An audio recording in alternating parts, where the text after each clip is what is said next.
For those of you who know Wesley Barrientos, you know he's a very active athlete.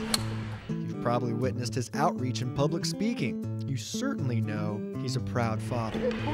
But faintly hidden beneath the obvious, the most extraordinary thing about Wesley isn't extraordinary at all. At least not to him. Yeah, I was wounded. Yeah, I lost my legs, but the reality is that, you know, I'm just a normal person. I'm a 29-year-old man that is just trying to do my things and enjoy life. During his third tour of Iraq in December 2007, a roadside bomb detonated underneath Wesley's vehicle. Suffering a broken back and jaw, along with a traumatic brain injury and 2 lost legs, Wesley was just thankful to be alive.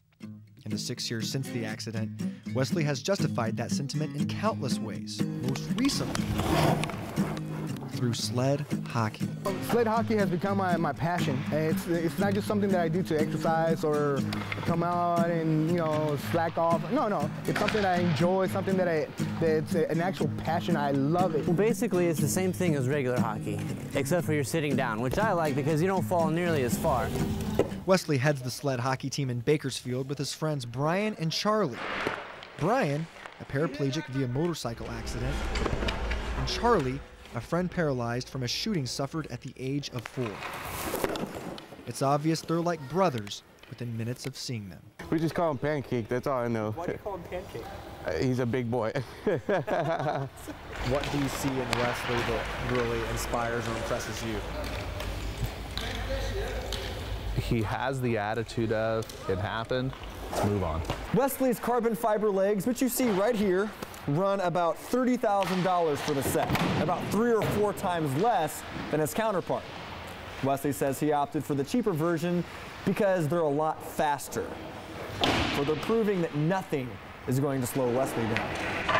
Now, this world isn't built for somebody with no legs or someone in a wheelchair, so everything needs to be accommodated, but you never once hear him complain. Never. I was expecting her to tell me that I was gonna, you know, I had like 10 minutes to live, you know, my guts were coming out or something real bad, you know. So when she said it was just my legs, I was like, oh, okay, that's not that bad. This past November, Wesley, along with Brian and Charlie, took a trip to Pittsburgh to compete in an NHL sled hockey tournament representing the Los Angeles Kings. Their friendship on the ice providing not only opportunity, but a cathartic escape as well. What Wesley and his crew have been through is, of course, nothing short of tragic. However, for these men, the real tragedy would have been life without each other. Life without sled hockey. We're not always going to have good days, but, you know, anytime we get a chance to come out here and get on the ice, it seems to turn those bad days into good days. It brings us together, and, you know, for me personally, when you leave the military, the camaraderie is one of the things that you miss the most.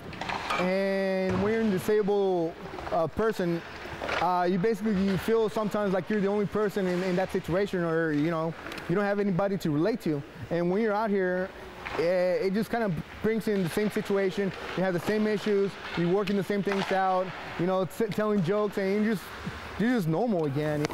Wesley says his goal is to leave this world better than he found it. Many would say it's a goal he's already accomplished. Reporting from downtown Bakersfield, Josh Helmuth, Eyewitness News.